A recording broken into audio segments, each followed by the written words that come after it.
Magandang gabi mga kapuso. Ako po ang inyong Kuya Kim na magbibigay sa inyo ng trivia sa likod ng mga trending na balita. Nakapanlulumong balita.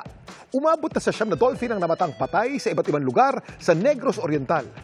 Ano kaya kinamatay ng mga kawawang dolphin? Inanod ng pangamba mga residente ng Tanay City, Negros Oriental nang nitong weekend. Tatlong walang buhay na spinner dolphin ang nadiskubre sa mangrove area ng Barangay Manipis. Ayon sa mga opisyal ng barangay, nasa advanced stage of decomposition na ang mga ito na nakita. Ang kinababahala ngayon ng lokal na pamahalaan, hindi itong unang insidente na may namatang mga patay na dolphin sa probinsya sa taong ito. January 25, nang unang napaulat na nasa 10 pantropical spotted dolphin ang nakitang palangoy-langoy sa mababaw na parte ng baybayin ng Barangay Luca sa bayan ng Tanhay. Sinubukan pa itong saklulukan ng mga residente at lokal na pamahalaan, pero na-stranded ang mga ito sa Barangay Canlargo, Bay City. Noong January 26, tatlo sa mga ito natagpuan na lang na wala ng mga buhay.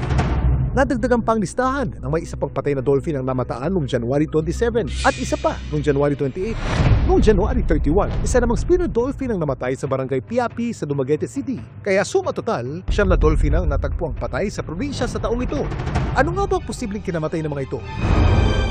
Alam niyo ba na mga dolphin hindi mga isda kundi mga mammals? Ibig sabihin, sila warm-blooded, humihinga hindi sa kanilang mga gills kundi sa kanilang mga lungs at nagpuproduce sila ng gatas para sa kanilang mga supling.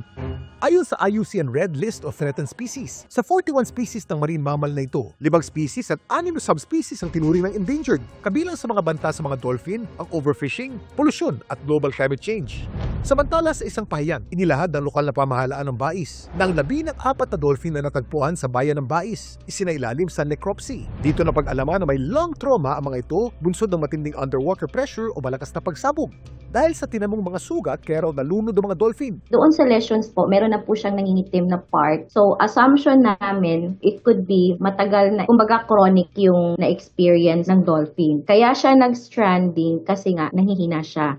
Iniimbestigahan na ngayon ng otoridad kung paano nagtamo ng mga sugat ang mga dolphin. Isa siya sa mga dahilan pero hindi natin alam kung is it really dynamite fishing or meron lang underwater activities. Yung ear niya po ay nasa loob, hindi sa labas. Kahit po malayo yung blasting, let's say 150 meters, malaki na po yung epekto.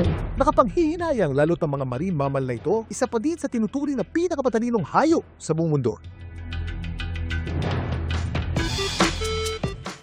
Alam niyo ba na mga dolphin ang isa sa pinakamatalinong hayop sa planeta? Kaya kasi ng mga ito na makipag-communicate sa isa't isa gamit ang dalawang klase ng tunog, ang whistle at click. Ang mga click ay ginagamit nila para pakiramdaman ang kanilang paligid sa pamamagitan ng echolocation. Kaya rin nila makipag-communicate non-vocally. Ibig sabihin, hindi nila ginagamit ang kanilang vocal area organs gaya ng larynx at air sacs. Samantala, para malaman ang trivia sa likod ng viral na balita, i-post o i-comment lang, #Kuya Kim! Ano na? Laging tandaan, kimportante ang may alam. Ako po si Kuya Kim at sagot ko kayo 24 oras.